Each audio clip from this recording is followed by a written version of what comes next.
નમસ્કાર, સુપ્રભાતમ, good morning. આપ સૌ દર્શક મિત્રોનું પુનઃ એક વખત સ્વાગત છે આઈડિયા ટુ ઇમ્પેક્ટ ઇનોવેશન અનપ્લગ્ડના 8મા એપિસોડમાં. આપ સૌ આચાર્યશ્રીઓ, અધ્યાપક મિત્રો, વિદ્યાર્થી ભાઈ બહેનો અને જિજ્ઞાસુ સૌ નાગરિકોનું ફરી એક વખત આ પ્લેટફોર્મ પર હાર્દિક સ્વાગત છે. આજે આપણી વચ્ચે ઉપસ્થિત છે એક કૃષિ વિષયક એન્ટરપ્રિનર, નવા ઉદ્યોગ સાહસિક શ્રી મિહિર શાહ સાહેબ. એમની સાથે મારા સાથી મિત્ર અને જે ઇનોવેશન ક્લબ અંતર્ગત આ કાર્યક્રમ ચાલે છે તેના OSD KCG doctor Ijan Vaidya. આપ સૌ વિદ્યાર્થીઓના પ્રતિનિધિ રૂપે મારી સાથે છે Shri Pranav Dodiya, Gujarat arts and commerce college, evening, Ahmedabad.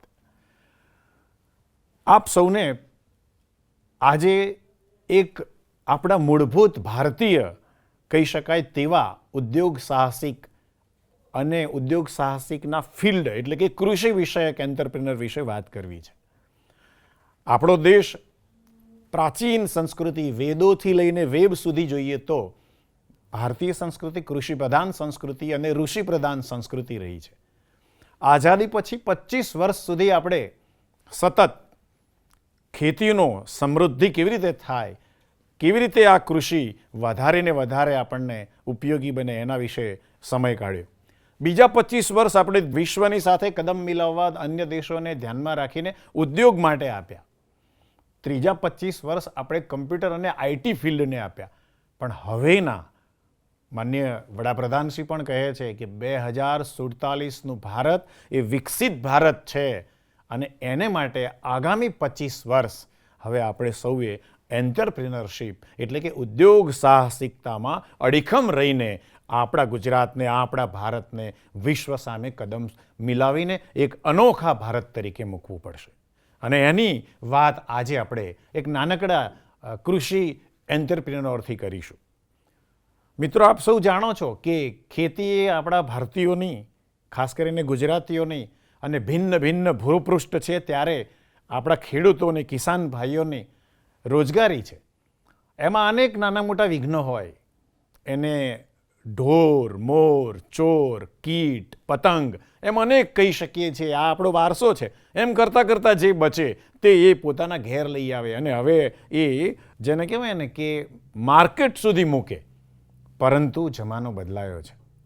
હવે આ એન્ટરપ્રિનર જમાનામાં આ કૃષિ વિષયક વ્યવસ્થા કેવી સમૃદ્ધ બની છે, કેવા ડ્રોન ઉડવા લાગ્યા છે અને હવે એ છેક આપણે જેને કહેવાય ને કે ભૂમિથી આકાશ સુધી આપણે આપણી પાંખોને વિસ્તારી છે. એવા આ એપિસોડમાં આપ સૌનું સ્વાગત છે. આજે ઉપસ્થિત મિહિર શાહ સાહેબના સ્વાગત માટે, એમના પરિચય માટે અને આજના વિષયને વધારે સુદૃઢ કરવા હું ડૉક્ટર ઇજન વૈદ્યને વિનંતી કરું છું કે એ આપ સૌની સામે એમનો પરિચય કરાવી વિષયને વધારે દૃઢતાથી મૂકે. Thank you so much sir. નમસ્કાર મિત્રો, માટી જ્યારે સપનાઓને અંકુર આપે છે ત્યારે ઉગે છે એક સોનેરી કથા. આજના આપણા આઈડિયા ટુ ઇમ્પેક્ટ ઇનોવેશન અનપ્લગ્ડની 8મી સફરમાં આપણા મહેમાન છે એગ્રીઓનના સ્થાપક, ઈડીઆઈના ક્રેડલમાંથી ઇન્ક્યુબેટ થયેલા શ્રી મિહિર શાહ. મિત્રો, મિહિર શાહ સર કે જેમણે 18 વર્ષ સુધી કૃષિ ઉદ્યોગમાં નેતૃત્વ આપ્યું. કોન્ટ્રાક્ટ ફાર્મિંગથી લઈને એડવાઇઝરી સર્વિસીસ, B2B સેલ્સ અને D2C ક્વોલિટી પ્રોડક્ટ્સમાં નવતર માર્ગ એમણે બનાવ્યા. છતાંય એમની અંદર એક તલબ હતી, વધુ મોટું કરવાની, વધુ ઘેરો ઇમ્પેક્ટ છોડી જવાની. આ તલબમાંથી જન્મ્યું એમનું સ્ટાર્ટઅપ એગ્રીઓન. મિત્રો, અહીં આ સ્ટાર્ટઅપનો અર્થ માત્ર વ્યવસાય નહીં પરંતુ ગામડાઓમાં રોજગાર, સસ્ટેનેબલ ઇન્કમ અને સમૃદ્ધ જીવનશૈલીનું એક સ્વપ્ન છે.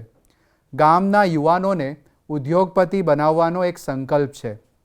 મિહિરભાઈની આ યાત્રામાં માત્ર એક ઉદ્યોગની વાર્તા નથી, એ છે સંઘર્ષથી લઈને સંકલ્પની ગાથા.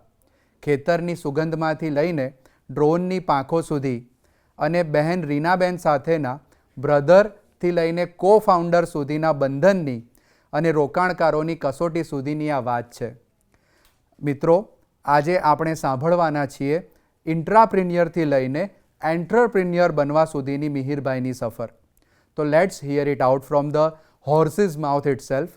મેરે દેશ કી મિટ્ટીમાંથી ઉગેલું આ એક ઇન્ડિજિનિયસ સ્ટાર્ટઅપ કેવી રીતે ખેતીના બિઝનેસમાં ખાસ કરીને એગ્રી બિઝનેસ પ્રોસેસ ઇનોવેશનના પાયા નાખી રહ્યું છે તેની સ્ટોરી. મિત્રો, અંતમાં હું એટલું જ કહીશ, માટીના કણથી લઈને મેનેજમેન્ટના સિદ્ધાંતો સુધી સાંભળીએ કે કેવી રીતે આઈડિયા બની શકે છે સાચો ઇમ્પેક્ટ. વેલકમ મિહિરભાઈ. ધન્યવાદ તેજાન સર બ્રીફ ઇન્ટ્રોડક્શન માટે, અને થેન્ક યુ મહેશ સર અને સ્ટુડન્ટ ફેલો કે તમે મને અહીંયા ઇન્વાઇટ કર્યો. અને આજે એગ્રીઓનની જર્ની વિશે આપણે અહીંયા ચર્ચા કરવા જઈ રહ્યા છીએ કે જેનાથી બીજા ઓન્ટરપ્રિનર્સ અને ગુજરાત કે ભારતભરના ખેડૂતોને પણ એગ્રીઓનની સર્વિસીસ અને નવી અદ્યતન ટેકનોલોજી જે ખેતીમાં વપરાઈ રહી છે એનો લાભ મળે. મારો ફર્સ્ટ ક્વેશ્ચન તમને મિહિર સર એ છે જી કે હું આ કૃષિ ક્ષેત્રમાં જ સ્ટાર્ટઅપ શરૂ કરીશ, આમાં જ મારે રાહ બનાવી છે, એ ક્ષણ વિશે અમને થોડુંક જણાવો. સો ખૂબ ઇન્ટરેસ્ટિંગ છે. સો એકચ્યુઅલી પહેલેથી કંઈ એવું ડિસાઇડ નહોતું કે હું એગ્રીકલ્ચરમાં જ આગળ વધીશ, પણ ફેમિલી બેકગ્રાઉન્ડ તો મારા વતનની વાત કરું તો માણસા તાલુકાનું જ એક નાનું ગામ છે કે જ્યાંથી મેં મારા એજ્યુકેશનની શરૂઆત કરી. પછી અમદાવાદ ભણ્યો, અને જેમ જૈન કાસ્ટ છે તો દરેકને હોય છે કે ભાઈ બિઝનેસમાં કે ફાઇનાન્સમાં આગળ વધે, અને મારા ફેમિલીનું એ જ હતું કે હું કાં તો ફેમિલી બિઝનેસ છે જેમાં માણસામાં જ અમારી ટ્રેડિંગ કંપની હતી દાદાની, એટલે ત્યારથી કોમોડિટી અને એગ્રીકલ્ચર થોડું ઘણું જાણતા હતા. એમાં એ હતું કે એક પડદાની એક બાજુ હતું કે જે આઉટપુટ આવી રહ્યું છે એ ક્યાંથી આવે છે, કેટલી મહેનતથી આવે છે, ઓકે, કેટલો ખર્ચો થાય છે, આ વિશે કોઈ જાણકારી હતી નહીં. એટલે બેઝિક એક એગ્રીકલ્ચરનો એક આઈડિયા હતો. અને ત્યાંથી પછી મેં મારા ફેમિલીનો ફોર્સ એ હતો કે ફાઇનાન્સમાં એજ્યુકેશન બેકગ્રાઉન્ડમાં તું કંઈક આગળ કર, પણ સડનલી ધ સ્ટોરી ટર્ન અને આઈ ટુક એનરોલ્ડ. મેં રૂરલ સ્ટડીઝમાં મારું એનરોલમેન્ટ કર્યું અને ત્યાંથી પછી મારા એગ્રીકલ્ચર જર્નીની શરૂઆત થઈ. તો એજ્યુકેશન કર્યા પછી આ ફિલ્ડમાં કન્ટિન્યુ રહેવું ના રહેવું એ પણ એક ક્વેશ્ચન હતો. પણ ફોર્ચ્યુનેટ જ્યારે હું આ ફિલ્ડમાં શરૂઆત કરી મેં હૈદરાબાદની એક કંપનીથી as a employee, as a entrepreneur, અને જ્યારે મેં ફાર્મરોની, ખેડૂતોની મુલાકાત લેવાની ચાલુ કરી ત્યારે ઘણો ઇન્ટરેસ્ટિંગ કે ભાઈ આ ફિલ્ડમાં તો ઘણી સ્કોપ છે, ઘણી ઓપોર્ચ્યુનિટીઝ છે. અને ત્યાંથી પછી આઈ ડિસાઇડેડ કે હવે આ ફિલ્ડ જો મેં ડિસાઇડ કર્યું છે, સિલેક્ટ કર્યું છે, તો આ જ ફિલ્ડને હું કન્ટિન્યુ રાખું. અને પછી તો યુ કેન સી કે અત્યારે આપણે બેઠા છીએ અને એગ્રીકલ્ચરમાં જે પ્રમાણે એગ્રીઓન સ્ટાર્ટ કર્યું છે, તો સો જર્ની કન્ટિન્યુઝ. એગ્રીઓન શરૂ કર્યું ત્યારે 3 પ્રશ્નો બહુ મોટા આવે. એક આર્થિક પ્રશ્ન આવે, બીજો સામાજિક પ્રશ્ન આવે, ત્રીજો ભાવનાત્મક પ્રશ્ન આવે જે આપણી આજુબાજુ હોય. તો આ 3 પ્રશ્નોને, કારણ કે દરેક એવું વિચારતો હોય કે હવે આ ડ્રોન બનાવવામાં શું કમાશે, અરે આ ખેતી વિષયમાં ખેડૂતોને જઈને એક વાણિયાનો દીકરો, આપણી એક તળપદી વ્યવસ્થા છે કે જૈનો તો મોટા ઉદ્યોગ કરે, કાપડથી શરૂઆત કરે ને પછી બિઝનેસમેન, બિલ માલિક બને. એ સંજોગોમાં એગ્રો ઓન શરૂ કર્યું તો એની આસપાસ રહેલી આવી તમને કઈ, જેને હર્ડલ્સ, મુશ્કેલીઓ, આપદા કહી શકાય, જે તમે ભોગવી, કે જેમાં આર્થિક મુશ્કેલી હોય, સામાજિક મુશ્કેલી હોય, ભાવનાત્મક મુશ્કેલી હોય કે ભાઈ આ કર કે આ ના કર, આમાં શું કમાશો, કેટલું ફ્યુચર છે, વગેરે વગેરે. સો ખૂબ સરસ સવાલ છે. અને આ દરેક જ્યારે કોઈ પણ એન્ટરપ્રિનર્સ ચાલુ કરે છે, ઓકે, પોતાનો બિઝનેસ, તો આ એક સવાલ હોય છે. અને એકચ્યુઅલી હું શરૂઆત કરીશ કે આઈડિયા કેવી રીતના મારા મગજમાં આવ્યો અને એને પછી ઇમ્પ્લિમેન્ટ કર્યો. અને એ વખતેના જે તમારા ક્વેશ્ચન્સ આવ્યા કે કેવી રીતના ડુ એન્ડ ડોન્ટ્સ, તો હું 7 વર્ષ પૂના હતો એક કોર્પોરેટમાં. સો એ પણ એગ્રી સ્ટાર્ટઅપ જ છે. અને ત્યાં કામ કરતાં મેં જોયું કે મહારાષ્ટ્રમાં અને એક્રોસ એકચ્યુઅલી આપણે જોઈએ છીએ કે જેમ પંજાબ તો પેસ્ટિસાઇડ્સનો બેફામ યુઝ થઈ રહ્યો છે, ઓકે, ખેડૂતોને કેન્સર થઈ રહ્યું છે. તો એ પંજાબ એક તમને વધારે નંબર્સ છે એટલે દેખાય છે, પણ ગુજરાત છે, મહારાષ્ટ્ર છે. ત્યારે મહારાષ્ટ્રમાં એક ઇન્સિડન્સ બન્યો યવતમાલ ડિસ્ટ્રિક્ટમાં, જ્યાં 22 ખેડૂત પોતાના જ ખેતરમાં દવા છાંટતી વખતે પેસ્ટિસાઇડ ઇન્હેલેશનથી મૃત્યુ પામ્યા. અને આ એક 2017-18ની વાત છે કે બહુ ખૂબ મોટો ચકચાર થયો. અને ત્યારથી મારા મગજમાં એક આઈડિયા આવ્યો કે જો કોઈ આઈ થિંક એક ખેડૂત છે કે પોતાના ખેતરમાં કામ કરતા સમયે કેવી રીતના મરી શકે, ઓકે, કે જે નોર્મલ પંપથી દવા છાંટી રહ્યો છે. તો આ જે ઇન્સિડન્સ છે એણે મારા મગજમાં એક મોટો ક્વેશ્ચન માર્ક ઊભો કર્યો. અને ત્યારથી મેં વિચારવાનું ચાલુ કર્યું કે આ ખેડૂતોને આપણે ખુદ જે કામ કરી રહ્યા છીએ અથવા તો પેસ્ટિસાઇડ કેમિકલની સાથે જે ટચમાં રહીને કામ કરે છે તો એને આપણે કેવી રીતના અવોઇડ કરીએ અને આપણે ક્યાંક એમને સેફટી ગેજેટ્સ આપીએ કે પછી આપણે કંઈ એવા મશીનનું ઇનોવેશન કરીએ કે જેનાથી ખેડૂતને આ રોજિંદા કાર્યોમાં ઇન્વોલ્વ થવાની જરૂર ના પડે. અને આ જે પોઈન્ટ હતો કે જે મારા મગજમાં આવ્યો અને એના ઉપરથી મેં ફાર્મ મેકેનાઇઝેશન સોલ્યુશન એટલે farming as a services concept ઉપર વિચારવાનું ચાલુ કર્યું. How exactly did EDI's Cradle Incubation support and shape your startup? એમનું તમને મેન્ટરશિપ હતી, ઇન્ફ્રાસ્ટ્રક્ચર હતું કે પછી જે લોકોના કનેક્શન્સ તમને મળ્યા એનાથી તમને તમારા સ્ટાર્ટઅપમાં હેલ્પ થઈ? સો ઓફકોર્સ જ્યારે પણ તમે કંઈક સ્ટાર્ટઅપ્સ કે બિઝનેસની શરૂઆત કરો છો, સો ઇવન દો કે મારી પાસે 18 વર્ષનો એગ્રી ટેક સેક્ટરમાં જ એક્સપિરિયન્સ છે, પણ નો વન ઇઝ પરફેક્ટ. તો હું માનું છું કે આપણે રોજ નવું શીખીએ છીએ અને જ્યારે આપણને કોઈ મેન્ટરશિપ મળે, અને આઈ થિંક હું ભારત સરકાર અને ગુજરાત સરકારનો આઈ થિંક ખૂબ આભાર માનીશ કે જે ઇનિશિયેટિવ્સ છે કે જે ઇન્ક્યુબેશન સ્ટાર્ટઅપ ઇન્ડિયા, ઓકે, જે આ શરૂઆત કરી છે જેનાથી અમારા જેવા સ્ટાર્ટઅપ્સને, એટલે ઇવન જ્યારે મેં શરૂઆત કરી ત્યારે દરેક સ્ટાર્ટઅપ બુટસ્ટ્રેપ હોય છે, ઓકે, એક આઈડિયેશન સ્ટેજમાં હોય છે અને રોજ વિચાર આવતો હોય છે જ્યારે આપણે કોઈ આઈડિયા ચાલુ કરીએ કે આ સક્સેસ જશે કે નહીં જાય, ઓકે. એટલે ટૂંકમાં એક ક્વેશ્ચન હોય છે કે ભાઈ આપણે આગળ વધી શકીશું કે નહીં વધી શકીએ. ત્યારે આ મેન્ટરશિપ બહુ કામ કરે છે અને ફોર્ચ્યુનેટલી અમે ક્રેડલ સાથે EDI થ્રુ કનેક્ટ થયા અને ક્રેડલમાં ઇન્ક્યુબેશન પછી જે મેન્ટરશિપ અને જે ઇન્સ્ટિટ્યૂટ ખુદ ઓન્ટરપ્રિન્યોરશિપ માટે જ કામ કરે છે, ઓન્ટરપ્રિન્યોરશિપ એજ્યુકેશન માટે જ, એટલે અમારા માટે ખૂબ પ્લસ પોઈન્ટ હતો કે પોતાનો વ્યવસાય બિઝનેસમાં આગળ વધવા માટે જે સબ્જેક્ટ મેટર એક્સપર્ટ કહેવાય, તો જેમ કે ડૉક્ટર સત્યા આચાર્ય છે કે DG શુક્લા સાહેબ છે, તો એમની અમને મેન્ટરશિપ મળ્યું, ગાઈડન્સ મળ્યું. અને સૌથી મોટું છે કોઈપણ સ્ટાર્ટઅપ માટે મેન્ટરશિપ અને ગાઈડન્સની સાથે સાથે નેટવર્કિંગ, જે અમને ક્રેડલ EDI થ્રુ મળ્યું અને જેનાથી અમે બુટસ્ટ્રેપ રહીને જ, ઓકે, અમારા બિઝનેસને ગવર્મેન્ટ્સ, કોઓપરેટિવ્સ અને રૂરલ ઓન્ટરપ્રિન્યોર સાથે આગળ વધારી શક્યા. એક્સલન્ટ સર, તમે બહુ સારી વાત કરી કે બૂટસ્ટ્રેપિંગ રહીને તમે બિઝનેસને આગળ વધારી શક્યા. તમે એક હમણાં જ ઇન્સિડન્ટ શેર કર્યો કે 2017માં એક ઘટના બની જેના લીધે થઈને તમને વિચાર આવ્યો કે I should startup in the domain of agriculture. પણ મારે એક ક્વેશ્ચન તમને એ પૂછવો છે કે એકવાર સ્ટાર્ટ કર્યા પછી તમને કોઈ એવી કોઈ ઘટના બની કે કોઈ ફાર્મર સાથે કોઈ ઇન્ટરેક્શન થયું કે કોઈ એવી ઘટના બની જેના લીધે થઈને તમારી કહેવાય ને કે એક તમારા માટે it was an eye opening event in your life after starting up? Of course. તો જ્યારે કોઈ પણ ટેકનોલોજી આપણે ચાલુ કરીએ છીએ તો જેમ ચેલેન્જીસ હોય છે કે શરૂઆતમાં અમારા માટે એક ચેલેન્જીસ હતી કે જ્યારે કોઈ પણ ટેકનોલોજી આપણે શરૂઆત કરી ત્યારે જ્યારે 2021માં અમે ડ્રોનથી સ્પ્રેની શરૂઆત કરી ત્યારે તો ફાર્મર લેવલનું એટલું રિલેક્ટન્ટ હતું કે ખેડૂતો અમને એમના ખેતરમાં એન્ટ્રી પણ નહોતા કરવા દેતા. એટલે અવેરનેસ, ડેમોન્સ્ટ્રેશન, ફ્રી સર્વિસ, આનાથી અમે શરૂઆત કરી. અને 2021 અને 22 તો 6 થી 8 મહિના અમે આ મહેનત કરી.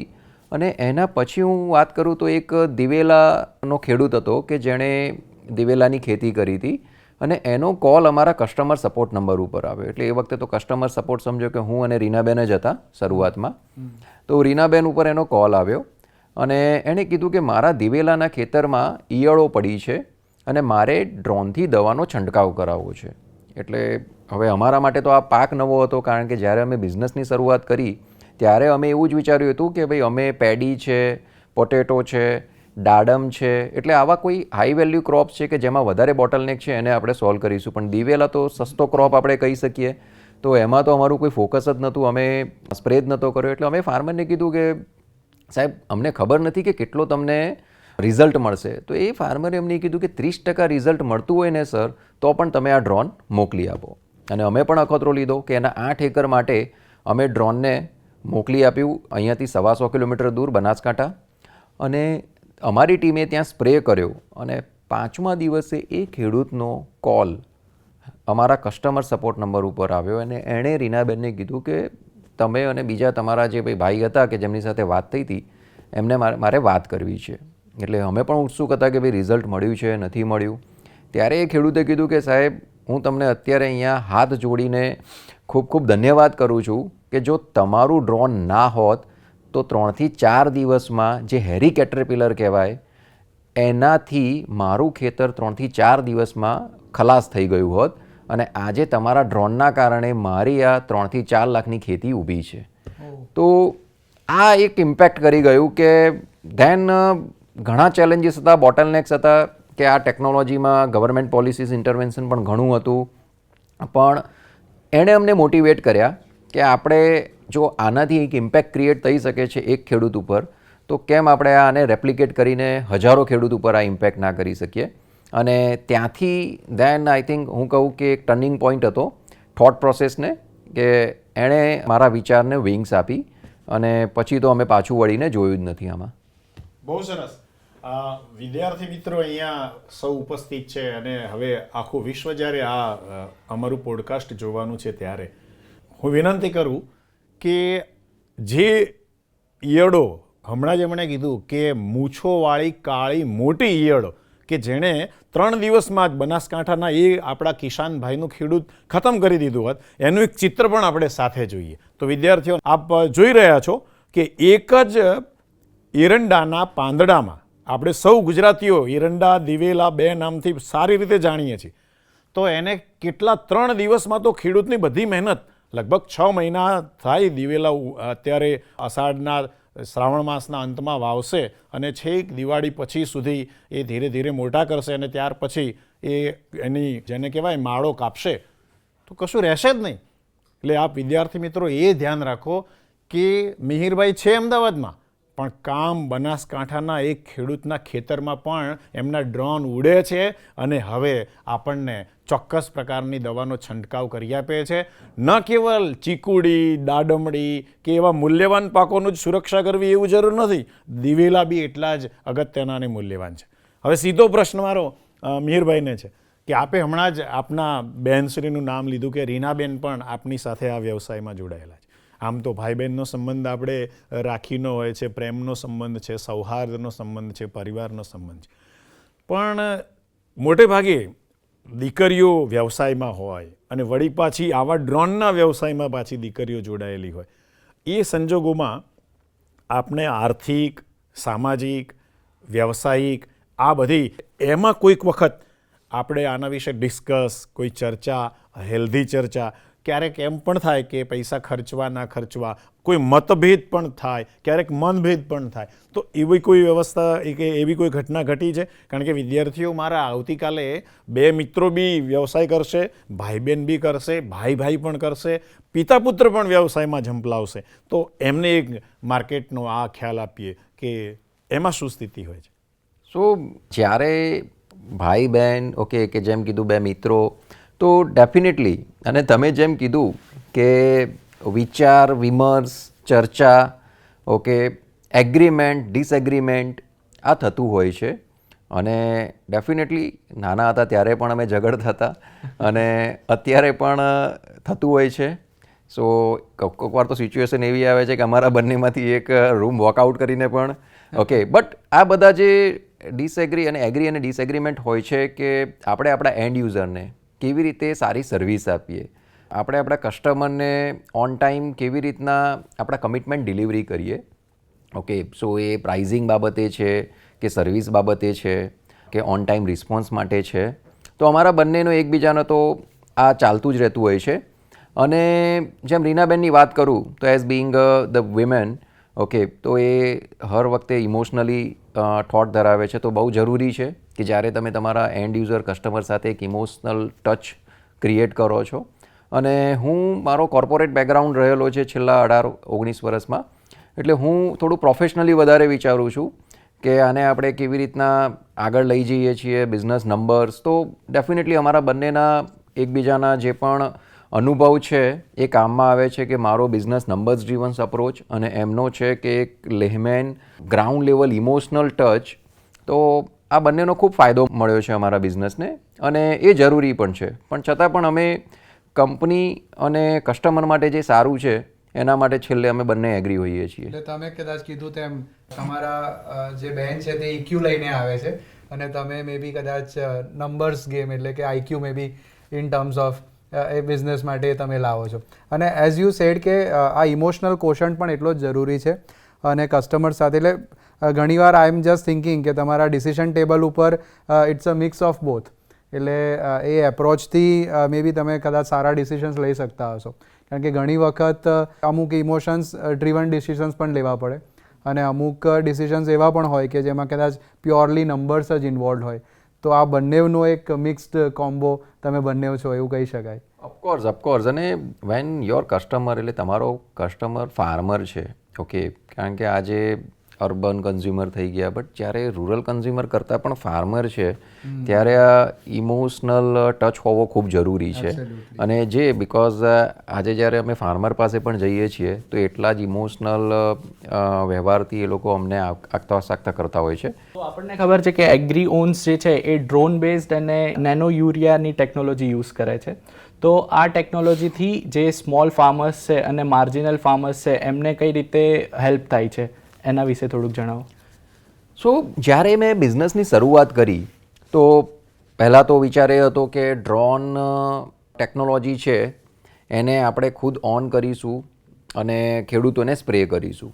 ઓકે, એટલે શરૂઆત તો જ્યારે વિચાર આવ્યો કે ભાઈ ખેડૂત ખરીદશે, પણ જ્યારે અમે એનાલિસિસ કર્યું, સમજ્યા ગ્રાઉન્ડ લેવલની રિયાલિટી, ત્યારે ભારતમાં કોઈ પણ રાજ્યમાં તો 70થી લઈને 85% ખેડૂતો છે જે નાના સીમાંત છે, કે જે 5 હેક્ટરથી કે 4 હેક્ટરથી ઓછી જમીન મર્યાદા છે. તો એ ખેડૂત માટે ઇકોનોમિકલી વાયેબલ નથી કે ડ્રોન ખરીદે. તો આના માટે હતું કે ભાઈ ડ્રોન સ્પ્રે સર્વિસ મોડલ આપણે ઊભું કરીએ. અને મારો તે એ જ હતો કે આમાં આપણે રેન્ટલ મોડલ એટલે પે પર યુઝ મોડલ કેવી રીતના ઊભું કરી શકીએ. અને અમે ડ્રોન ભાડે એટલે પર એકરે, જેમ ટ્રેક્ટરની સર્વિસ રેન્ટલ મોડલમાં ચાલતી હોય છે કલાકે પ્રતિ કલાકે, એવી જ રીતના અમે પ્રતિ એકરે ડ્રોન રેન્ટલ મોડલ ચાલુ કર્યું. તો સિમિલરલી તમે કહી શકો છો કે એગ્રીઓન અમે જે શરૂઆત કર્યું તે ઓલા ઉબર પ્લેટફોર્મ ખેડૂતો માટે છે કે ડ્રોન છે અને બીજા પણ ફાર્મ ઇમ્પ્લિમેન્ટ્સ છે, અમે એમને પર એકર પર અવર રેન્ટલ આપવાનું ચાલુ કર્યું. અને નાના ખેડૂત માટે એ જ હતું કે આજે 8-10 લાખનું મશીન એને વસાવવું પોતાના 3-4 એકર માટે એ ફિઝિબલ નથી. તો એના માટે એ છે કે એણે બસ કોલ કર્યો, ઓર્ડર બુક કરાવ્યો અને હવે તો અમે અમારી મોબાઈલ એપ પણ લોન્ચ કરી રહ્યા છીએ કે જેમાં એ ખાલી ક્લિક કરીને પોતાનો ઓર્ડર બુક કરશે અને ત્યાં જઈને અમારી ટીમ કે અમારો ઓન્ટરપ્રિનર જઈને એને ખેડૂતને 2 એકર 3 એકરની સર્વિસ આપશે. અને આની સાથે ભારત સરકારનું જે વિઝન છે કે nano technology base fertilisers, okay, તો અમે ઇફકો સાથે પણ કામ કરી રહ્યા છીએ કે જેમાં અમે નેનો યુરિયા, નેનો ડીએપી અને ઘણા બધા હવે નેનો ટેકનોલોજી પ્રોડક્ટ્સ આવી રહ્યા છે કે જે ફોલિયર એપ્લિકેશન્સ કરીને આપણે બલ્ક ફર્ટિલાઇઝર, રાસાયણિક ખાતર જે જમીનમાં જઈ રહ્યા છે એનો વપરાશ ઘટાડી શકીએ. એટલે અત્યાર સુધીમાં ગણીએ તો અમે ટોટલ 60,000 એકર દવા છાંટી ચૂક્યા છીએ અને 22,000થી લઈને 25,000 ખેડૂતોને અમે આ સર્વિસનો લાભ આપ્યો છે. આના જ સંદર્ભમાં એક ક્વેશ્ચન છે, તમે કીધું કે આપણી જે ભારતમાં એગ્રીકલ્ચરલ જે કમ્યુનિટી છે એમાં માર્જિનલાઇઝ ખેડૂતોની સંખ્યા ઘણી વધારે છે અને because of that reason only આપણે એવું કહી શકીએ કે મે બી આમાં ગવર્મેન્ટના રેગ્યુલેશન્સ પણ કદાચ ઘણા હશે. તો આવા જે સરકારી રેગ્યુલેશન્સની સાથે ટેકલ કરતાં એની સિવાય તમને કોઈ ફંડિંગ બેરિયર્સ કોઈ નડ્યા હોય અથવા તો રેગ્યુલેશન્સને તમે કઈ રીતે ટેકલ કર્યા, તો એની કોઈ કિસ્સો તમે શેર કરી શકો? યા બહુ ખૂબ સારો ક્વેશ્ચન છે. અને દરેક ઓન્ટરપ્રિનર માટે ઓકે, તો દરેક ઓન્ટરપ્રિન્યોર કે દરેક સ્ટાર્ટઅપ માટે તમે અત્યારે ઘણા સ્ટાર્ટઅપ જોઈ શકો છો. રિસન્ટ તમારું એક્ઝામ્પલ છે જેમ વિડીયો જે ગેમિંગ ઇન્ડસ્ટ્રી છે, જે પૈસાના ટ્રાન્ઝેક્શન્સ થઈ રહ્યા હતા એની ઉપર સરકારનો બેન આવ્યો છે. એટલે કોઈ પણ સ્ટાર્ટઅપ કે બિઝનેસ ચાલુ કરતાં પહેલાં ગવર્મેન્ટ પોલિસી સમજવી બહુ જરૂરી છે. ઓકે, અને જ્યારે મેં એગ્રી ઓન સ્ટાર્ટ કર્યું તો સૌથી પહેલાં મારો ક્વેશ્ચન એ જ હતો કે આ ડ્રોનને ગવર્મેન્ટ અપ્રુવલ મળશે કે નહીં, આ ડ્રોનને ઉડાડવા માટે ગવર્મેન્ટનું લાઇસન્સ કે એની જરૂર પડશે કે નહીં. તો ગો ગેટર અપ્રોચથી અમે ગુજરાત સરકાર, ભારત સરકાર પાસે ડ્રોન ફેડરેશન થ્રુ ગયા અને ત્યાં એક પોલિસી ડિઝાઇન થઈ રહી હતી કે કૃષિ ડ્રોનને DGCAના અંડરમાં લઈ જવું. એટલે જે એજન્સી, જે સંસ્થા એરલાઇન એરક્રાફ્ટને કંટ્રોલ કરે છે, તો એ જ એરલાઇન એટલે એ જ સંસ્થાના અંડરમાં આ ડ્રોન આવશે. અને જે માણસને ડ્રોન ઉડાડવું છે એને પણ પાયલટ લાઇસન્સ એટલે DGCAનું સર્ટિફાઈડ લાઇસન્સ, જેમ ડ્રાઇવિંગ લાઇસન્સ આવે છે એવી રીતના ડ્રોન ઉડાડવાનું લાઇસન્સ જોઈએ. જ્યારે ઘણા બધા સ્ટાર્ટઅપ્સ, એ વખતે અમે એકલા નહોતા, આઈ થિંક અમારા ચાલુ કર્યા પછી 2021માં ઘણા બધા સ્ટાર્ટઅપ્સ હતા કે ડ્રોનમાં ચાલુ કર્યું, કેમ કે એક ઇમર્જિંગ નવી ટેકનોલોજી છે તો ડેફિનેટલી ફ્લો આવવાનો છે. પણ જેણે રૂલ્સ રેગ્યુલેશન્સ સમજ્યા નહોતા, ગવર્મેન્ટની પોલિસીને અડેર નથી રહ્યા, એ લોકો બ્લેકલિસ્ટ થઈ ગયા. ઓકે, એ લોકો કામ ના કરી શક્યા. એટલે અમે સરકારના નિયમોનો ખૂબ ધ્યાનપૂર્વક અભ્યાસ કર્યો અને સૌથી મોટામાં મોટું હું કહીશ કે ગુજરાત સરકારના મુખ્યમંત્રી શ્રી ભૂપેન્દ્રભાઈ સાહેબ અને આપણા કૃષિ મંત્રી રાઘવજી સાહેબ, કે જેમણે 2022માં અમે ફક્ત એક રજૂઆત કરી હતી કે સાહેબ હવે જ્યારે નવી ટેકનોલોજી આવે છે તો મોંઘી છે. કોઈ પણ ટેકનોલોજી જ્યારે નવી આવશે ત્યારે ડેફિનેટલી કોસ્ટલી છે. તો એને ખેડૂત સુધી અત્યારે ખેડૂતો 200-300 રૂપિયા પર એકરમાં પોતાના પંપથી કે HTP સ્પ્રેયરથી સ્પ્રે કરી રહ્યા છે. તો અત્યારે જો ડ્રોન ટેકનોલોજીથી અમે એક અમારો કોસ્ટ ઊંચો આવી રહ્યો છે તો કેવી રીતના હવે ખેડૂત અપનાવશે આને? તો બહુ મોટો પ્રશ્ન હતો.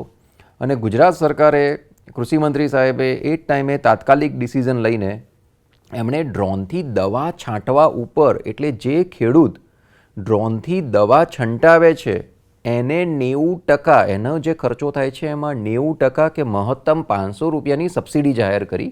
અને પહેલાં જ વર્ષે 32 કરોડ રૂપિયાનું બજેટ એમણે ડ્રોન ટેકનોલોજી માટે, કે જે મોદી સરકારનું વિઝન છે એના માટે એમણે 32 કરોડ રૂપિયાનું બજેટ ફાળવ્યું. અને જેનાથી અમને બૂસ્ટ મળ્યો કે ખેડૂતો અમને સામેથી બોલાવવા માંડ્યા કે તમે ડ્રોનથી દવા છાંટીને અમને સેવા આપો. અને આ જે ગવર્મેન્ટનો સપોર્ટ છે એ અમને ખૂબ સારી સફળતા મળી. અને સાથે સાથે પછી અમે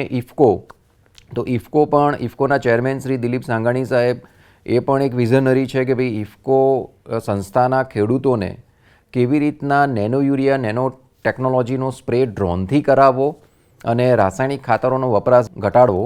તો એમાં પણ ડ્રોન ટેકનોલોજીને ઇફકો સંસ્થાએ પણ ખૂબ પ્રાધાન્ય આપ્યું.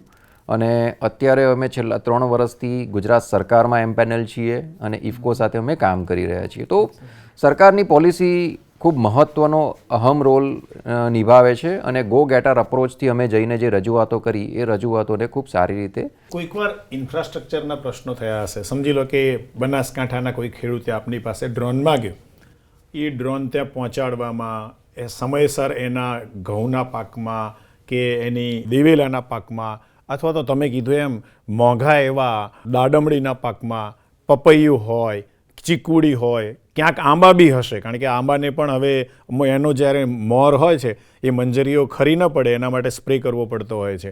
તો આ બધામાં કોઈ તમને ઇન્ફ્રાસ્ટ્રક્ચરી પ્રોબ્લેમ તમને પહોંચવામાં, અથવા તમારા ડ્રોન નાના પડ્યા, અથવા તમે એકર નક્કી કર્યા હોય ને એમ થાય કે આ ડ્રોન હવે નહીં ચાલે, ખેડૂતે પાછા મોકલ્યા હોય, અથવા તો મારા મિત્રો અહીં જોઈ રહ્યા છે, કારણ કે મોટાભાગના મારા વિદ્યાર્થી મિત્રો ગામડાના છે અને પંચમહાલમાં તો મકાઈની પણ એમને જરૂર છે કે મકાઈમાં પણ મારે ઈયળ પડશે તો સ્પ્રે કરવો પડશે. જીરું ઉત્તર ગુજરાત ઊંઝા એનું મોટું હબ છે, તો એને જીરું માટે કેટલો મોંઘો, કેટલા રૂપિયે, 3000 રૂપિયે અત્યારે મણ જીરું થયું છે. એ સંજોગોમાં એને આની જરૂર પડશે. તો તમે એને પહોંચાડો છો કેવી રીતે? ઇન્ફ્રાસ્ટ્રક્ચરમાં કોઈ પ્રોબ્લેમ આવે છે એની સાથેનું તમે હમણાં જ વાત કરી લીધી કે તમે ફોન કરો એટલે બધું અવેલેબલ છે. સરકારની આટલી સુંદર 90% સબસિડીમાં પણ એક પ્રશ્ન મારો આગળનો છે કે એ કેવી રીતે એની સાથે કમ્પન્સેટ કરશે, રીએમ્બર્સ કરશે? કારણ કે ખેડૂત તમને ફોન કરી દે એટલાથી પૂરું નથી. એવા કોઈ કેસ સ્ટડી છે કે તમને એમાં આવા પ્રોબ્લેમ થયા હોય અને તમે તરત એનું સોલ્યુશન કર્યું હોય અને ખેડૂતને પૈસા મળે એમાંય તમે મદદ કરી હોય? સો ડેફિનેટલી મહેશ સર, ખૂબ સારો ક્વેશ્ચન છે. અને જ્યારે કોઈ પણ શરૂઆત કરીએ છીએ તો જ્યારે અમે, જેમ મેં કીધું કે પહેલાં અમે વિચાર્યું કે અમે ખુદ ડ્રોન લઈને અમે સર્વિસ આપીશું, તો અમે એ જ રીતે શરૂઆત કરી. 2 ડ્રોન અમે જાતે ખુદ એસેમ્બલ કર્યા. એસેમ્બલ કરીને અમે દવા છાંટવાનું કામ ચાલુ કર્યું. હવે શું થયું, અવેરનેસ વધતી ગઈ. હવે તમે કીધું કે ભાઈ વલસાડમાં આંબા માટે પણ કોલ આવવાનો ચાલુ થઈ ગયો, બનાસકાંઠામાંથી જીરા માટે પણ ચાલુ થઈ ગયો અને સાબરકાંઠામાંથી બટાકા માટે પણ ચાલુ થઈ ગયા. હવે એક સાથે અમે 2 ડ્રોનમાં કેટલા ખેડૂતોને સાચવી શકીએ? તો આ બહુ મોટો પ્રશ્ન હતો અમારા માટે. બીજો હતો લોજિસ્ટિક, કે હવે દરેક ખેડૂત છે ભાઈ, એને એક જમીનની એની મર્યાદા છે. હવે કોઈ ખેડૂત કહે છે કે મારે 4 એકરમાં રાયડામાં દવા છંટાવી છે, તો એ 4 એકરનો 40 એકર તો કરી નથી શકવાનો. તો હવે 4 એકર માટે હું અમદાવાદથી 120 કિલોમીટર સુરેન્દ્રનગર જો રાયડામાં દવા છાંટવા માટે ડ્રોન મોકલું તો મને ના પોસાય. તો આ પ્રશ્નો ખૂબ હતા. હવે અમે આને કેવી રીતના ટેકલ કરીએ, આ જ વિચાર વિમર્શ કરી રહ્યા હતા. ત્યારે મેં સ્ટેટ બેંક ઓફ ઇન્ડિયાને વાત કરી, જ્યાં ભારત સરકારની એગ્રીકલ્ચર ઇન્ફ્રાસ્ટ્રક્ચર ફંડ પોલિસી છે. તો મેં બેંકને રિક્વેસ્ટ કરી કે મને આ ડ્રોન વધારે ખરીદવા છે, મારે વધારે પાયલટ જોવે છે ને મારે જિલ્લા વાઇઝ આ ડ્રોન મૂકવા છે. એટલે આનું ડિસેન્ટ્રલાઇઝેશન કરવું છે. તો હું મારો ટ્રાન્સપોર્ટેશન કોસ્ટ ઘટાડી શકીશ. અને જ્યારે પણ ખેડૂત દવા છાંટવા કહે છે એટલે એનું તો લાસ્ટ મિનિટે જ કોલ હોય કે ભાઈ આજે ગયો ખેતરમાં જીવાત જોઈ એટલે એને તો કાલે દવા છાંટવી પડે. હવે જો હું અહીંયાથી 3 દિવસે ડ્રોન મોકલું તો ત્યાં સુધીમાં તો એ બૂમાબૂમ કરી મૂકે. તો આના માટે ડિસેન્ટ્રલાઇઝેશન માટે મેં વિચાર કર્યો. સ્ટેટ બેન્કે મને અપ્રૂવ પણ કરી દીધું કે 20 ડ્રોન માટેની એમણે મને લોન પણ, અને ભારત સરકારની જે AIF સ્કીમ છે એ ખાલી 6% જ વ્યાજદર ભરવો પડે. એટલે 9%નું વ્યાજદર છે ને એમાં 3% સબવેન્શન છે. એટલે 6%ના વ્યાજ દરે તમને ડ્રોન ઉપર જ કોઈ મોર્ગેજ કરવાની જરૂર નથી. હાઇપોથિકેટ ડ્રોન થાય છે અને ડ્રોન ઉપર જ તમને લોન મળે છે ભારત સરકારની, અને આ ગેરંટર ભારત સરકાર બને છે. એટલે મને તો 20 ડ્રોનની આ લોકોએ મંજૂર કરી દીધી. પણ મને છેલ્લા સમયે વિચાર આવ્યો કે આજે 20 નહીં, હું તો 200 ડ્રોન પણ લઈશ ને તો આ જરૂરિયાત તો હું 200 ડ્રોનમાં પણ ગુજરાતની જરૂરિયાત પૂરી કરી શકવાનો નથી. કારણ કે ગુજરાતનું જ્યારે મેં માર્કેટ પોટેન્શિયલ એનાલિસિસ કર્યું એ 5000થી લઈને 7000 ડ્રોનનું છે. એટલે તમે વિચાર કરો કે 18000 ગામડા છે અને ખાલી 2 ગામડા દીઠ 1 ડ્રોન પણ મૂકવામાં આવે તો 9000 ડ્રોનની જરૂર પડે. પણ હું એક ઓપ્ટિમિસ્ટિક અત્યારે નંબર પણ 5000થી 7000 ડ્રોન, તો મારા 20 ડ્રોનથી તો કાંઈ થવાનું નહોતું.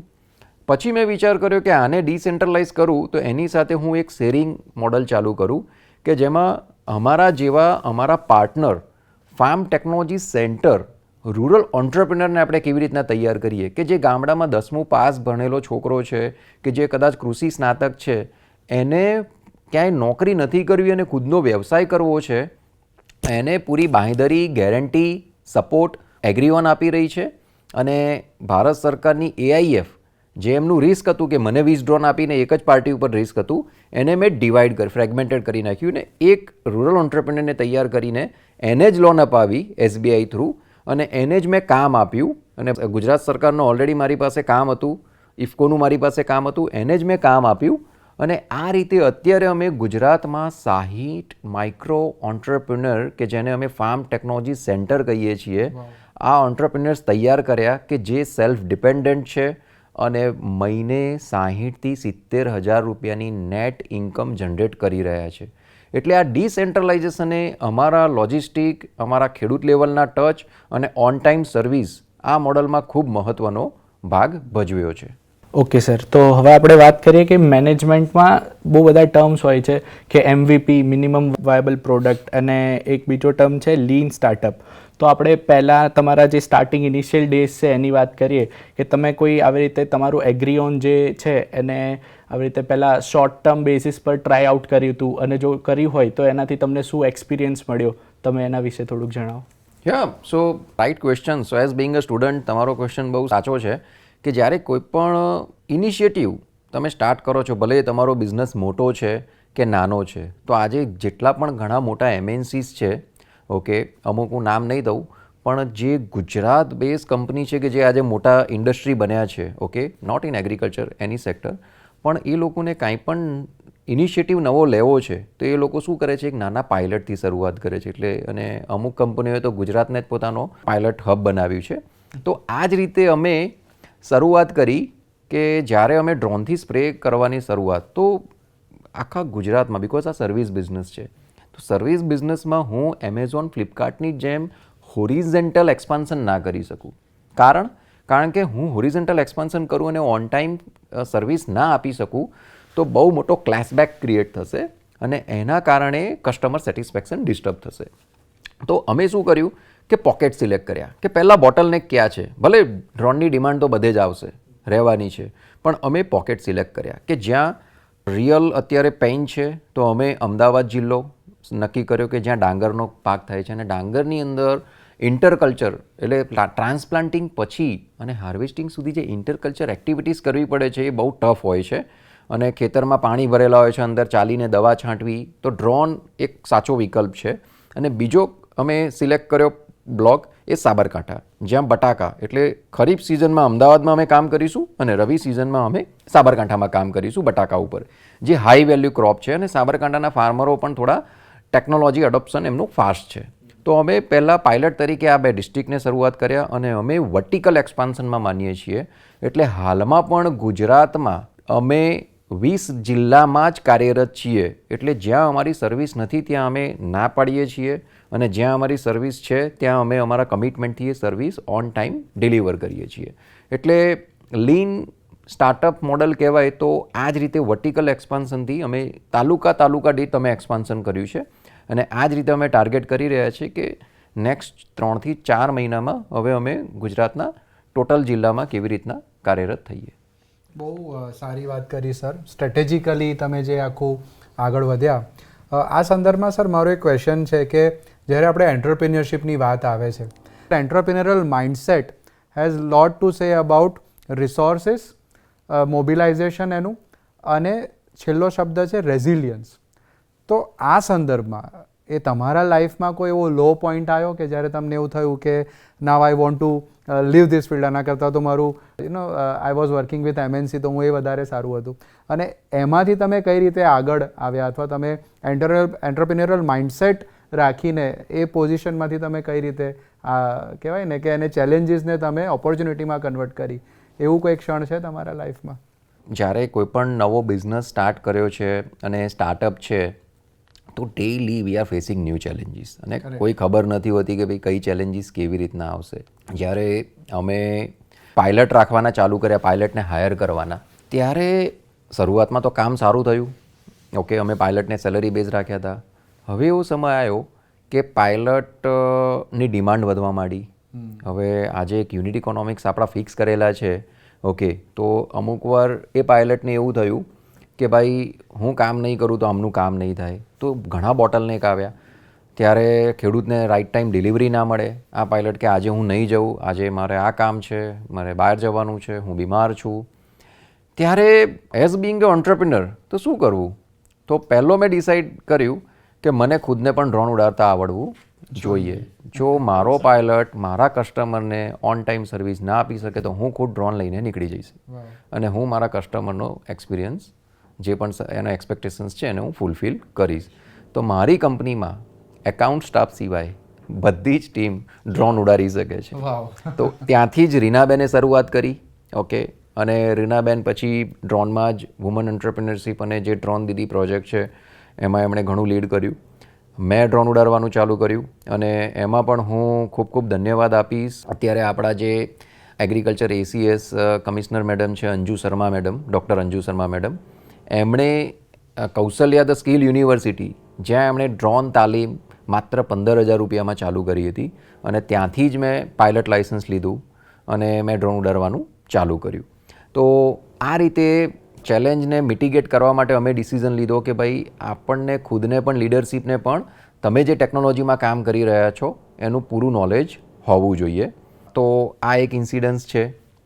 અને બીજા ઘણા એવા ઇન્સિડન્સ છે કે જ્યારે પણ આપણે આફત સમસ્યા આવે છે ત્યારે રોજ એવો વિચાર આવતો હોય છે કે શું કરીશું, આ જે કોર્પોરેટ લાઈફ છોડીને આપણે આમાં સ્ટાર્ટઅપમાં આવ્યા છીએ, પણ જે નેવર ગીવ અપ એટીટ્યૂડ છે કે ભાઈ આ સમય પણ જતો રહેશે અને કીપ ધ ગુડ હોપ કે આપણે નવું શું કરી શકીએ. તો rather than getting demotivated with the challenges, મારી થોટ પ્રોસેસ એ જ છે કે આજે હું નવું શું કરી શકું છું, આજે હું ઇનોવેટિવ શું કરી શકું છું. તો મારી ટીમને હું ડેલી એ જ ચેલેન્જ આપું છું કે ટ્રેડિશનલ જે સેટ થઈ ગયું છે ને તો ચાલવા દો ઓટો પાયલટ પર, પણ આજે આપણે આમાં વેલ્યુ એડ શું કરી રહ્યા છીએ ને નવું શું કરી રહ્યા છે. સો ડેટ કીપ અસ મોટિવેટિંગ. તમે લગભગ બધી બિઝનેસ પ્રોસેસીસમાં ખાસ કરીને એગ્રીકલ્ચરની તમે ઇનોવેશન કર્યું છે તમે કીધું તેમ. તો વિશેષ રૂપે તમારે કદાચ માર્કેટિંગમાં કોઈ એવું તમે ઇનોવેશન કર્યું? કારણ કે તમે કીધું કે ઘણા બધા સ્ટાર્ટઅપ્સ છે, ઘણી બધી કંપનીઝ હતી, બટ આપણે કહેવાય ને કે યુનિક સેલિંગ પ્રપોઝિશન તમારું દેખાય અને એ કસ્ટમર સુધી રાઇટ વેમાં પહોંચે, તો એના માટે તમે કોઈ એવું કર્યું? શરૂઆતમાં જ્યારે મેં ડ્રોન સ્પ્રે સર્વિસ એટલે જે પેપર યુઝ મોડલ ચાલુ કર્યું તો એ ટાઈમે બીજા પણ સ્ટાર્ટઅપ્સ વિથિન 3 થી 6 મહિનાના સ્પાનમાં આવ્યા. ઓકે, ત્યારે મેં એક શરૂઆત કરી, કારણ કે જ્યારે ખેડૂતને અમે ડ્રોન લઈને જતા તો ખેડૂત પહેલાં તો રિલેક્ટન્ટ હતો કે સાહેબ મેં આ જોયું નથી, મેં આનાથી છંટાઈ નથી દવા, જો આનાથી મારો પાક નિષ્ફળ જશે તો શું થશે. તો મેં એક કેમ્પેન ચાલુ કર્યું ખેડૂતો માટે, કારણ કે ઓલરેડી હું આ ટેકનોલોજી વિદેશ કન્ટ્રીઓમાં હું 5 થી 6 કન્ટ્રી ફરેલો છું, તો ત્યાં મેં જોયેલી હતી. સાઉથ કોરિયા સૌથી વધારે ડ્રોન યુઝ કરે છે. આપણાથી ગરીબ કન્ટ્રી વિયેતનામ, જ્યાં હું અઠવાડિયું બાઇક ઉપર ફરીને શીખ્યો છું કે ડ્રોન સ્પ્રે સર્વિસીસ બિઝનેસ કેવી રીતના થાય છે. ઓકે, તો ત્યાં પુઅર ફાર્મર્સમાં પણ તો મને ખબર હતી કે ભાઈ આ ટેકનોલોજીથી કોઈ નુકસાન નથી. તો મેં એક કેમ્પેન ચાલુ કર્યું ફાર્મર્સને ગેરંટી આપવાનું કે ડ્રોનથી તમે દવા છંટાવો અને તમારો પાક નિષ્ફળ જશે તો હું તમને કમ્પેન્સેશન આપીશ. ઓકે, સો હ્યુજ, કારણ કે મારા માટે એક રિસ્ક પણ હતું, પણ મને એ કોન્ફિડન્સ હતો કે આ ટેકનોલોજી ઓલરેડી કામ કરી ચૂકી છે, કરી રહી છે, તો આપણા ખેડૂતો કેમ પાછળ રહે.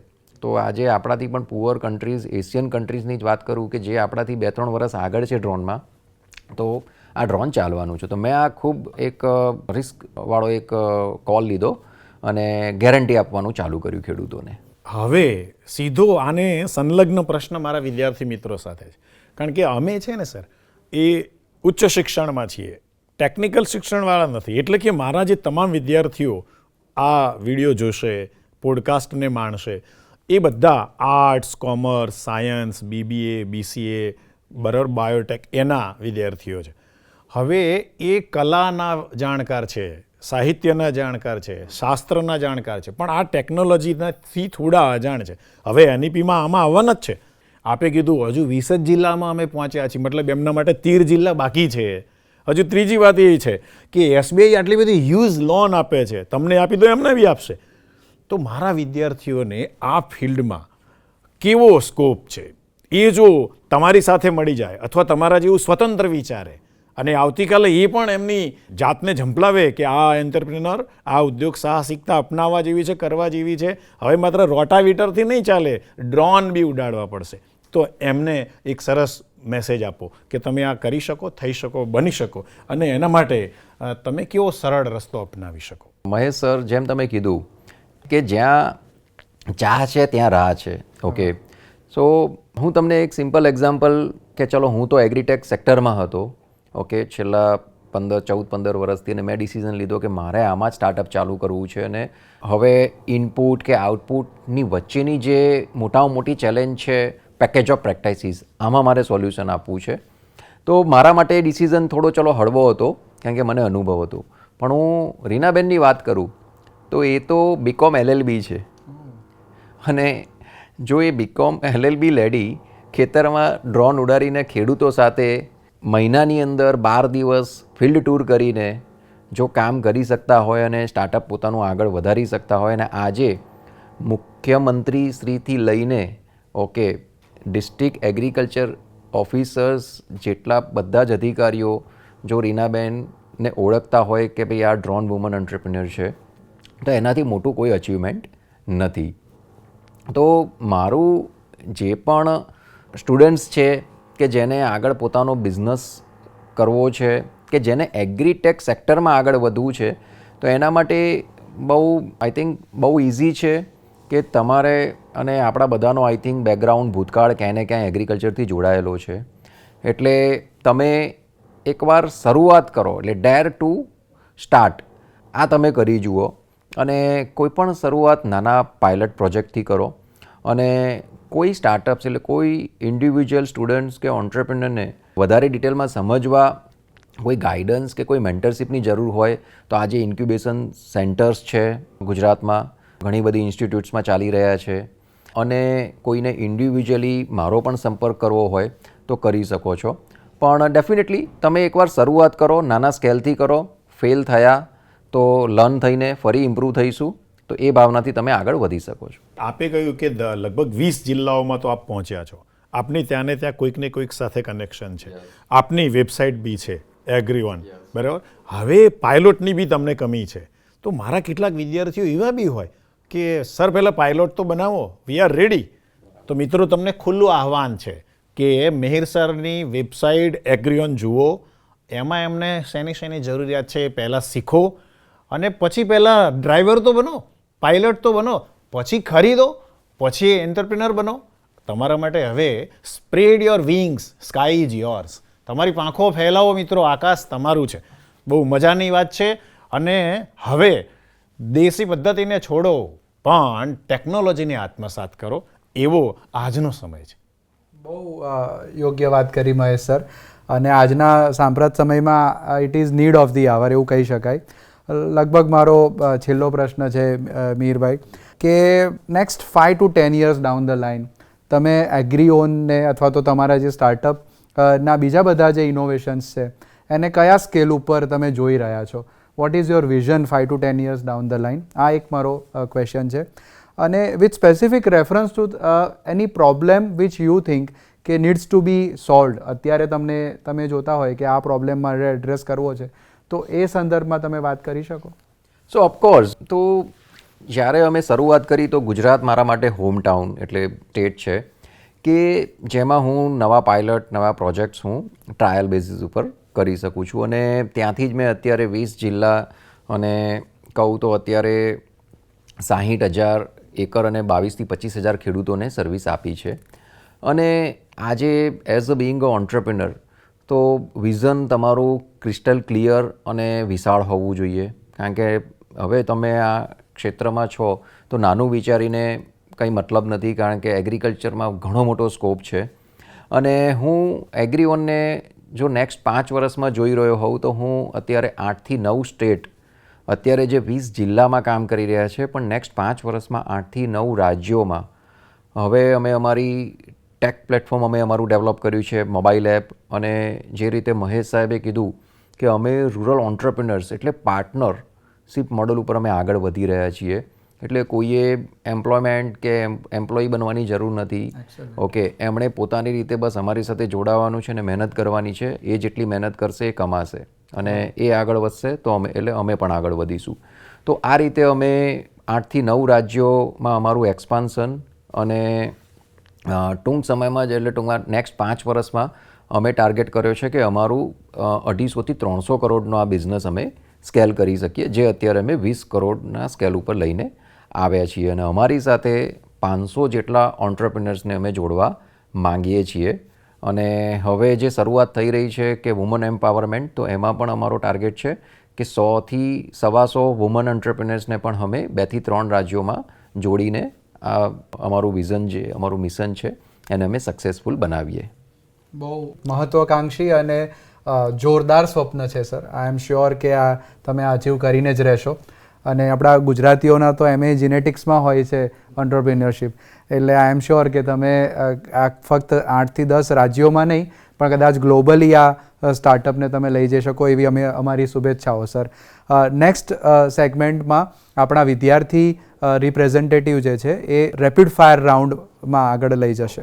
7 ક્વેશ્ચન્સ છે, આપણે રેપિડ ફાયર રાઉન્ડ જે હોય એ રીતે તમારે આન્સર કરવાનો છે. સો ફર્સ્ટ ક્વેશ્ચન કે એવી બુક કાં તો એવી મૂવી જે તમને બહુ જ ઇન્સ્પાયર કરે છે? બુકની વાત કરું તો ઘણી બધી બુક્સ છે કે જે મારા એઝ અ એન્ટરપ્રિનર સમયમાં જ મેં જ્યારે વાંચી છે. ઓકે, તો એક છે 0 to 1 પીટર થિલની લખેલી બુક છે. પછી ઝેપોસ છે. ઓકે, તો એ બુક્સ છે. તો આ 2-3 બુક્સ છે કે જે ઓન્ટરપ્રિનરશિપ માઇન્ડસેટ તમારો કેવી રીતના ડેવલપ થાય છે. અને એક ત્રીજી બુકની વાત કરું કે એ મને જ્યારે મારા ચેલેન્જીસમાં કામ આવે છે કે થિંક લાઇક અ મોંગ, જે જય શેટ્ટીની બુક છે. તો આ 2-3 બુક્સ છે કે જે મારી ફેવરેટ છે. જેમ જેપોસની વાત કરી તો ડિલિવર ધ હેપીનેસ, તો એ કસ્ટમર માટે છે કે ભાઈ કસ્ટમરને તમે સારો એક્સપિરિયન્સ કેવી રીતના આપો. 0 to 1 છે કે એમાં તમે બિઝનેસ કેવી રીતના સ્કેલ કરી શકો છો. અને થિંક લાઇક અ મોંગ કે તમે ગમે તે પરિસ્થિતિમાં પણ તમે રેઝિલિયન્સી કેવી રીતના ડેવલપ કરી શકો છો અને એને કેવી રીતના એક મોંગની જેમ વિચારીને સોલ્વ કરી શકો છો. Okay sir. So second question છે કે જો તમે એગ્રીટેક ઇન્ડસ્ટ્રીમાં ના હોત તો તમે બીજી કઈ ઇન્ડસ્ટ્રીમાં હોત? સો ડેફિનેટલી એઝ બિંગ અ જૈન કોમ્યુનિટી તો હું ફાઇનાન્સ બેકગ્રાઉન્ડમાં જ હોત. ઓકે, સો FMCG ફાઇનાન્સ, તો આ બેકગ્રાઉન્ડ ક્લિયર હતા કે જે છોડીને હું એગ્રીકલ્ચરમાં આવ્યો, એટલે મારા માટે પણ એક મોટો સરપ્રાઈઝ હતો. પણ તો થર્ડ ક્વેશ્ચન છે કે એવી કોઈ ગુજરાતી વર્ડ કાં તો ફ્રેઝ જે તમને મોટિવેટેડ રાખે છે તમારા ટફ ટાઈમ્સમાં? ગુજરાતી એટલે હું કહું તો જેમ નેવર ગીવ અપ એટીટ્યુડ છે, તો મારા એ જ છે કે ભાઈ તમે ધીરજ રાખો અને આ સમય પણ જતો રહેશે. ઓકે, કે ગુડ ટાઈમ પણ આવશે. તો that keeps me I think the motivating. Fourth question છે કે એવી કઈ હેબિટ જે બધા એન્ટરપ્રિનરમાં હોવી જોઈએ, જે ફ્યુચર એન્ટરપ્રિનર આવે છે એનામાં? લર્નિંગ. આજની જે ઓન્ટરપ્રિનરશિપ જનરેશનને જોઉં છું કે એક આઈડિયા આવી ગયો પણ એને પીવટ કરતા નથી. ઓકે, તો લેટ્સ કીપ લર્નિંગ કે તમે જે કરી રહ્યા છો દરેક વખતે તમે સક્સેસ નહીં જાઓ, તો લર્ન કરો અને એમાંથી ફીડબેક લઈને ઇમ્પ્રુવાઇઝ કરો. ઓકે, તો આઈ થિંક સાંભળવું ખૂબ જરૂરી છે અને સ્પેશિયલી તમારા કસ્ટમરને, કેમ કે તમારા કસ્ટમરને શું જોવે છે એ જો તમે ડિલિવર નહીં કરો તો અલ્ટિમેટલી તમારી સર્વિસની કે તમારી પ્રોડક્ટની વેલ્યુ નથી. Okay sir. એક ફન ક્વેશ્ચન છે કે બ્રેઇન સ્ટોર્મિંગ કરતી વખતે તમે આ 3 ઓપ્શનમાંથી કયું પ્રેફર કરશો? ટી, કોફી કે છાશ? બ્રેઇન સ્ટોર્મિંગ તો ગમે તે સમયે થતું હોય છે. જ્યારે હું ફિલ્ડમાં હોઉં છું, એટલે માર્કેટમાં કે ફિલ્ડમાં હોઉં છું, ત્યારે હું છાશ જ પીવાનું, એટલે એ પણ ખેડૂતના ઘરની. અને જ્યારે હું ઓફિસમાં હોઉં છું તો કોફી પીવું છું અને ચા હું પીતો નથી. એવા કોઈ ગુજરાતના કાં તો ઇન્ડિયાના જે સ્ટાર્ટઅપ ફાઉન્ડર તમે એમને રોલ મોડલ કે એડમાયર બહુ કરતા હોવ? ઘણા બધા છે. એટલે I think startup founder words કરતાં હું એને માનીશ કે ઇન્ડિવિજ્યુઅલ પર્સનાલિટીઝ કહી લઈએ. ઓકે, કે બિઝનેસ કહી લઈએ. તો આપણા ગુજરાતના એટલા ઘણા બધા બિઝનેસમેનો છે. ઓકે, એટલે હું ધીરુભાઈ અંબાણીથી પહેલાં જો ગુજરાત બિઝનેસની વાત આવે તો ધીરુભાઈ અંબાણીનું નામ પહેલાં આવશે. તો ત્યાંથી માંડીને અને જો ઘણા સ્ટાર્ટઅપ ફાઉન્ડર્સની પણ વાત કરું જે earlier I worked with. Okay, so એ પણ ગુજરાતી જ ફાઉન્ડર હતા, શાર્દુલ શેઠ. તો આજે એગ્રોસ્ટારને પણ એમણે આજે 2500 કરોડનું એમ્પાયર બનાવ્યું છે. અને ઇન્ડિવિજ્યુઅલ પર્સનાલિટીની વાત કરું તો આઈ થિંક આપણા માનનીય વડાપ્રધાન શ્રી છે કે જે એક પોપ્યુલર પર્સનાલિટી છે. તો ડેફિનેટલી આ બધા જ મહાનુભાવો છે જે મને મોટિવેટ કરે છે કે આપણે પણ આ વિઝનમાં જ આગળ વધીએ. લાસ્ટ ક્વેશ્ચન કે એવો કોઈ એક સ્ટાર્ટઅપ મંત્ર જે તમે અત્યારના યંગ એન્ટરપ્રિનોર્સને આપી શકો? આઈ થિંક સ્ટાર્ટઅપ મંત્ર તો હું એ જ છે કે ડેર ટુ ડુ. ઓકે, કેમ કે વિચારો તો આઈ થિંક તમારા મગજમાં પણ ઘણા હશે, પણ કરું કે ના કરું, કોઈ મને શું કહેશે, ઘરવાળા મને રજા આપશે નહીં આપે. સો આઈ થિંક જ્યારે મેં પણ સ્ટાર્ટ કર્યું ત્યારે મારા મેટર્નલ ફેમિલી એટલે કે ભાઈ તું ક્યાં ખેતરોમાં જાય છે આ ખેતરો ખૂંદવા માટે, તું ભાઈ ગામડામાં ક્યાં રહીશ? તો મને ઘણો રેઝિસ્ટન્સ હતો. પણ મેં એમને કીધું કે મને તમે 1 વર્ષ આપો, 1 વર્ષમાં કંઈ નહીં બગડી જાય. જો 1 વર્ષમાં હું સક્સેસ નહીં થઉં તો તમે કહેશો એ ફિલ્ડમાં હું લાગી જઈશ. તો I think dare to do. તમારા અંદરની જે તમારી આવાજ કહેવાય કે જે વોઇસ છે, ઇનર વોઇસ, એને સાંભળીને તમે એકવાર એને કરવાનો પ્રયત્ન કરો. ફેલ જશો તો ઘણા બીજા ઓપ્શન ઊભા છે, પણ જો તમે સક્સેસ જશો તો દેન નો વન કેન સ્ટોપ યુ. તો વિદ્યાર્થી મિત્રો, અધ્યાપક મિત્રો, આચાર્યશ્રીઓ, આપ સૌની સામે આ હતા એકદમ યુવા, હમણાં જ જેમણે થોડાક સમય પહેલાં જ શરૂ કરેલો એમનો આ જેને કે એગ્રી ઓન એવો ઉદ્યોગ સાહસિકતા એટલે કે એન્ટરપ્રિનર. અને મિહિર શાહ સાહેબ, આપ જાણો છો, જુઓ, જૈન કુટુંબમાં જન્મીને ખેડૂતોની સેવા કરવી, આનાથી મહામૂલું કાર્ય આ ગુજરાતી સિવાય કોણ કરી શકે? અને એટલે આપણા સૌ માટે આ ઉજળી તક છે મિત્રો. એક જ દિવસમાં નહીં થાય, પણ મનસૂબો જો દૃઢ હશે, સંકલ્પ જો અડીખમ હશે, જો તમારી તૈયારી હશે તો એક દિવસ તો થશે જ. એમણે પણ ડુ એન્ડ ડેરથી આ કાર્ય સિદ્ધ કર્યું છે.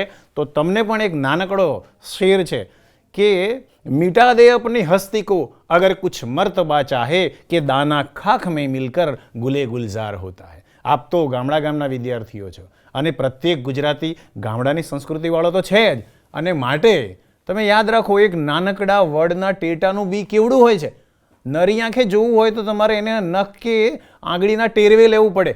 અરે એક લીંબોડીનું બી જોઈ લો ને, નાના નાના બી જ્યારે ડટાય, જ્યારે તપે, જ્યારે પોતે કંઈક સહન કરે, કંઈક કાર્યરત બને, તેજસ્વીતા, તપસ્વીતા, તત્પરતા, અને ત્યારે એ ગુલે ગુલઝાર બને છે.